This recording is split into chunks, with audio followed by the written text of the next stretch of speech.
All right, how's it going, y'all? So today we are taking a look at the DS925 Plus, a unit that, had it not been a 25 model with all those drive lock-ins, would quite honestly have gotten a perfect score from me, more or less. It is a really solid unit with sensible upgrades to its predecessor, the DS923 Plus, and across the board, it's going to handle pretty much anything you want to throw at it for a unit at this level. It has finally been upgraded to built-in 2.5 GBE Ethernet, which is something that everybody's been waiting on a really long time. And it has bumped up the CPU to a very powerful chip that is going to be able to handle pretty much all of your NAS needs other than Plex transcoding realistically. It comes with 4 gigs of DDR4 RAM with ECC, and there's a new expansion unit on here that uses USB-C rather than the eSATA port of the old units. As you can see, these two units are incredibly similar. So this right here is the DS923 Plus, and from the front, if you don't look at the badge, they are pretty much identical units. You can hardly tell the difference. However, on the back, you can see that the DS925 Plus has lost that 10 gigabit expansion port in favor of having built-in two 2.5 gigabit Ethernet ports. And we've switched over from having the eSATA port, as I said, to a USB-C expansion port. Though, one thing to really note, that USB-C expansion port is not effectively a USB-C port. You can't plug in an SSD into it and use it. It is reserved only for their expansion units, the new DX525, which are the expansion units for the new 25 series. Overall, this unit pretty much got all the hardware upgrades I was looking for. I think 4 gigs of RAM is probably sufficient. That's kind of the only thing that I would say would be a nice to have for a lot of people is up to 8, specifically if you're running a ton of applications on there and really using photos in depth. It tends to be that 4 gigabytes is enough for just about everything, but every once in a while you will go slightly over that and end up swapping if you're kind of that power user doing a lot of things at once. But for 99% of users, the difference between 4 gigs and 8 gigs of RAM, they honestly would never even notice the difference in their systems. And from a hardware perspective, it's pretty much going to be able to do everything you need it to do, except for hardware transcoding in Plex. Pretty much the entire Synology lineup does not have Intel CPUs anymore. They've gone over to AMD. And so because of that, you don't have what's called Intel QuickSync, which is essentially a GPU within your CPU, which is great for Plex hardware transcoding. So if you're looking for that, this unit just does not have that, nor do the majority of the Synology lineups. They always add 1 or 2 units that are kind of media oriented, and that's really what those are set up for. The CPU in this system has a very significant upgrade from its predecessor.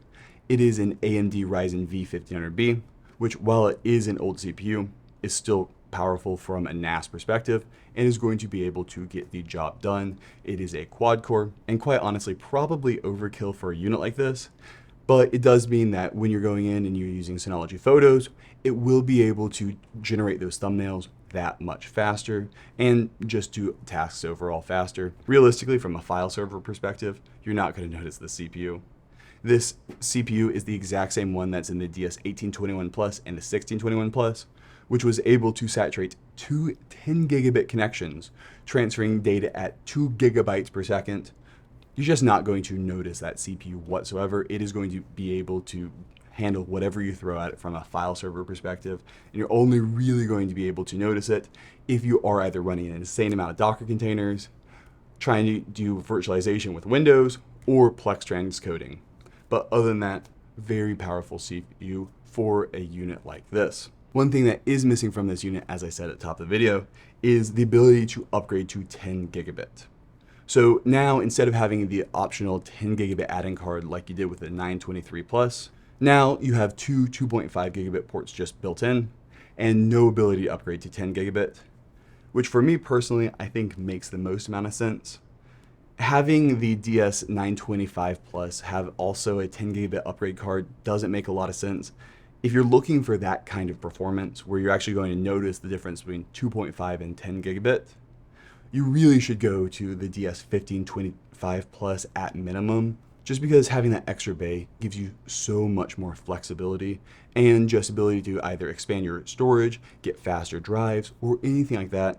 So I do think if you're somebody who's really wanting that faster speeds and want to go 10 gigabit over 2.5 gigabit, don't get this unit. get the DS1525 Plus, as it's just going to make a lot more sense. So from a hardware perspective, it's a great unit. Where things really fall apart and where it becomes really more of a question than anything before is the requirement for using Synology drives. So Synology did send me this unit along with 2 of their 4TB Plus series models. They don't have any input on it, they never sent me any money or anything, and this is totally independent review, but they did send it to me for free. And these 25 models, and this is true across the board for all of Synology's 25 models, currently require Synology drives. The way it's worded is they require compatible drives, and currently the only drives on that list are Synology. They say this is to force drive manufacturers to verify compatibility on their own end and basically offload that verification to the drive manufacturers. I don't buy it. It's been over a month now, and we still have not seen anything on that compatibility list that is not a Synology drive. And so because of that, I really do think that even if we do see stuff, it may be very limited in scope. And I really think if they were going to have compatible drives on there that were not Synology, they would have focused on doing it before launch and not had a massive PR disaster like they've had. So I don't think drives are coming. I think, quite frankly, it's going to stay Synology drives, which quite frankly sucks. There are fair arguments to talking about drive compatibility, and SATA is not a fully perfect interoperable standard because it seems like everybody cheats on the actual standard, and because of that, there are sometimes issues. Synology genuinely did have an issue with a certain batch of Seagate Ironwolf drives that did cause incompatibility for a very specific firmware version with a few NAS devices. That absolutely happened a few years ago. I also had trouble with the ZemiCube. The ZemiCube just fried my Seagate Ironwolf drives for no apparent reason. There are genuine problems like that, and that's the argument Synology is making. However, realistically, I think it is to protect their higher end units, and quite frankly, I think Synology is using this opportunity to not really deal with consumers. They want to go straight to businesses and prosumers and people who are actually deploying these in offices, and quite frankly, I think they're really just saying, we don't care that much about the home user. We want to send the home user to either the B station or to our competitors, but we are really aiming to have a great unified experience for business customers. I think that's why they're doing it, and quite frankly, if you no longer fit in that category, Synology in a lot of ways might not be for you, and that sucks. So realistically, for an end consumer who really wants to buy a Synology and really wants to buy this product, you're going to have to overcome 3 key obstacles. First off is drive pricing. If you're looking to get a fairly priced drive, you essentially can't buy drives larger than 16 terabytes from Synology. If you go greater than 16 terabytes, you go into their kind of pro models, which are very, very, very expensive and cost, in some cases, twice as much as the competition. But if you're looking at the 16 terabyte or less units, you can buy their Plus series, and their Plus series essentially costs basically what the competition do. Right now on B&H, for a 16 terabyte plus model, they're $300, and currently Ironwolves are $330. The prices on Ironwolves tend to fluctuate, but in general, they're fairly compatible, though I will say the Synologies don't tend to go on sale as much. All right, so that's number 1. And for a lot of people, that is overcomable. Number 2 is the fact that now you have a sole supplier for your drives, which means if they're out of stock and you need to rebuild your RAID, you're kind of out of luck. That is the problem with all of this, is you really now cannot expect to be able to just go out and buy a drive on a whim, because they will be out of stock randomly. You never know what happens when you only have a single supplier and a single model of drive that you can put in these units.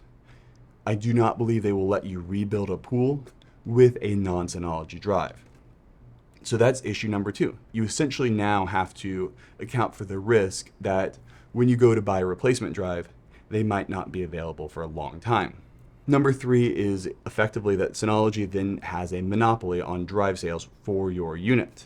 They still are subject to market pressure by saying, are these units going to be able to be competitive if we price our drives too much?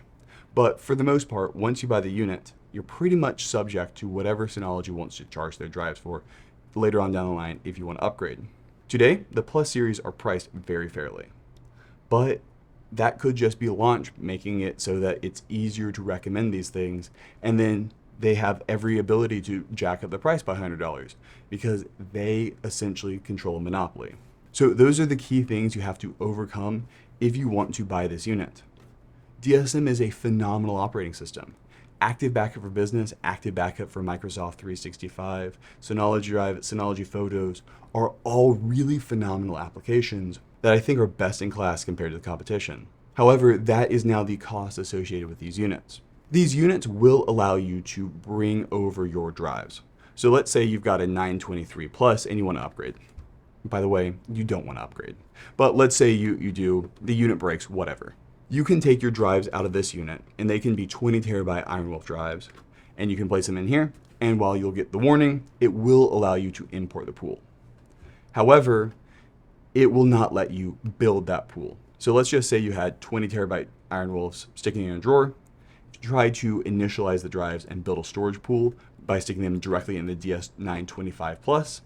It will say, sorry, these are not on the compatibility list. And I'm sure there's going to be a workaround, and there's already once rumored, but that is something that I don't think the majority of people are going to really be able to delve into, just because there is risk associated with that, and SSH and setting all these things up is not trivial. So those are the key costs and why it sucks having hard drive lock-in. Synology drives have been out of stock on and off on B&H Photo for the last month. And that is the real con of having that sole supplier that controls the entire market of your drives, because if they're out of stock, you can't just go in and buy any drive and stick it in.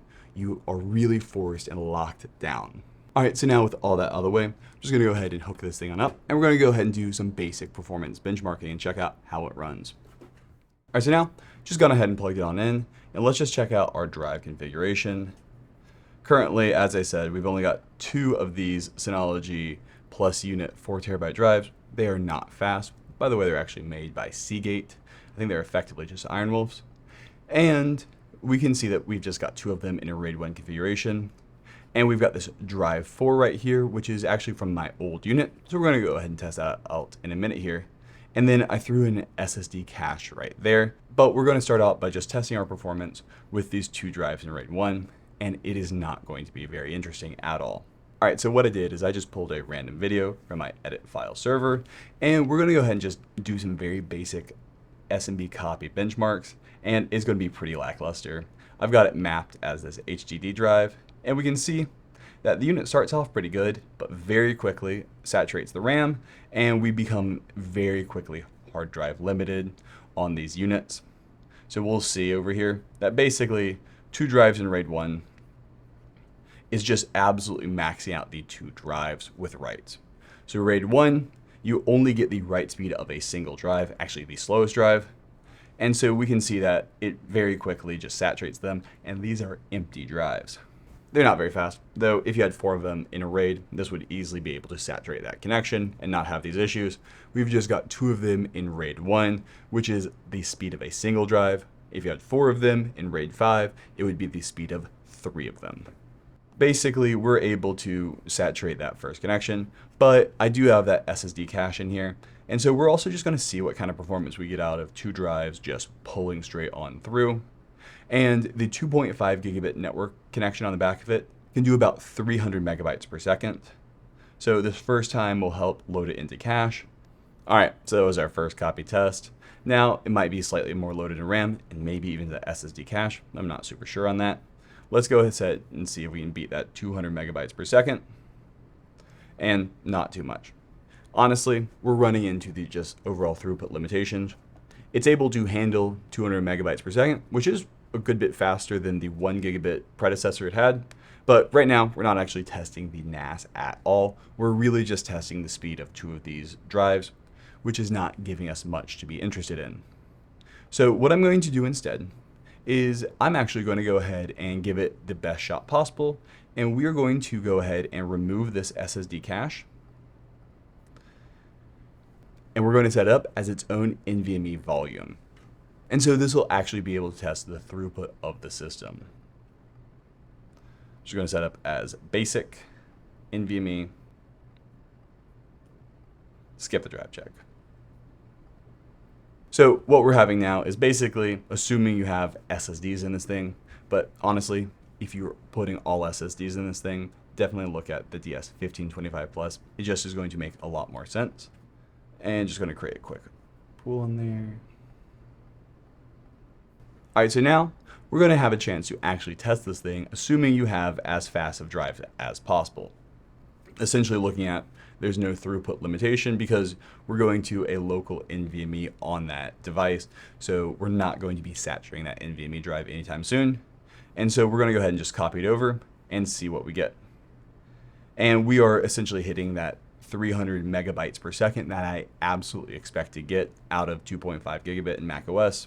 Maybe a slightly hair under what I can get sometimes with 2.5 gigabit, but exactly at that unit with a write speed. And so effectively what we're going to be doing over here is just saturating out that 2.5 gigabit connection between our devices. We'll go ahead and do a quick read test, but it's going to show the exact same thing. So now I'm going to copy it from the NVMe to my computer, and we get a little bit better performance out of it. I'd say it's probably up to network latency and other things like that, rather than actual performance read versus write, just given this unit. But we can see we're sitting pretty steady at 300 megabytes per second, which is pretty much saturating the back 2.5 gigabit connection of this unit, though we are writing to a NVMe drive directly on the unit rather than actually a hard drive pool. But I've done this exact same test in the past with two 10 gigabit connections to the exact same CPU, and it was able to saturate them. This CPU is not going to have any trouble handling pretty much any networking throughput that you've got, considering how this thing only has two 2.5 gigabit network connections on the back of it. So from a throughput perspective, you are absolutely set. Realistically, you're going to be hard drive limited if you're not network limited. You're not going to be CPU limited. All right, so now let's go ahead and just test out and see how this works with migrating over a volume. So as I said, this is a Seagate Iron Wolf drive right here, and we're going to go ahead and see if we're able to pull it on over. This did exist in DSM on another system. So let's go ahead and just hit online assemble. On the other system, it had a read-only SSD cache that I've ripped out, but we're going to see if it comes on in. And it was able to be imported. I'm going to go ahead and remove the ghost SSD cache. So we can see we were able to pull over the storage pool from an old device. However, our status is now warning. So while they'll let you do it, they're going to make you very sad about it and make it look like it's a big deal. So while you can technically do it, it is very annoying about that. Now I'm going to go ahead and try removing this drive, and we're going to see if we're going to be able to pull it into that RAID volume. All right, cool. So now let's say I want to use this drive to expand my RAID. We're going to be unable to. So now that I removed the old storage pool from this drive, it is not going to let us create a storage pool either. So we're not able to use this drive anymore because the storage pool that it was on was removed. So it only lets you migrate in that storage pool. I'm going to do one final test really quick and just see if we're going to be able to rebuild it with that drive. Okay, so I just went ahead and pulled one of the drives out of the main storage pool. So now our pool is degraded. So let's go ahead and just see if we're able to repair it with this drive. And we are not. Now, I'm fairly certain I can pretty easily go ahead, and I've done it before, is actually use volume commands and mdadm under the hood to actually basically add this thing back into the storage pool. But out of the box, it does not let you. And I think, honestly, this is one of the biggest issues with this, is let's say this is an actual case, and you go on and the drives are out of stock, and you've had a failed drive. You should have a cold spare lying around, but not a lot of people actually do. It's a lot of cost unnecessarily. This is the real problem with being locked down into these specific drives is you basically are at the whims of whatever you can get. And right now, if they're out of stock and you can't buy any because of some supply chain woes because there's a single supplier, you're in a really difficult situation. And that's really what makes these 25 models hard to recommend for everybody. Synology is still a great brand with a great operating system, but now there's significant cost and risk associated with getting their units because you no longer have that ability to just take stuff under your own control and run with it. And so, especially in certain edge cases where even if you're a business owner willing to spend the money, you now have to think about this stuff ahead of time, because if you really want to invest in Synology, you kind of have to have a spare drive on hand just in case, or have a RAID that is ready to go. Because now, even if you're a business owner willing to spend the money on it, you run into cases where you might not be able to get a drive that you need in time. And so you really have to incorporate that into your initial purchase. All right, so that's going to be it for this review. The DS925 Plus is a really solid unit, and I think I would easily say it's a recommend if Synology updates their compatibility list to incorporate other drives. However, at this time, it really is not a default. Yes, it's a great system because of the downsides with having that sole source supplier of hard drives, as well as the overall cost associated with it. So really, it's up to you if you think DSN is worth it, given those downsides. And for a lot of businesses, I think it probably is. But for a lot of home users, it might not be anymore. If you have any other questions, put those down in the comments below. And if you want to hire me, there's a link for that down in the description below. And have a good one. Bye.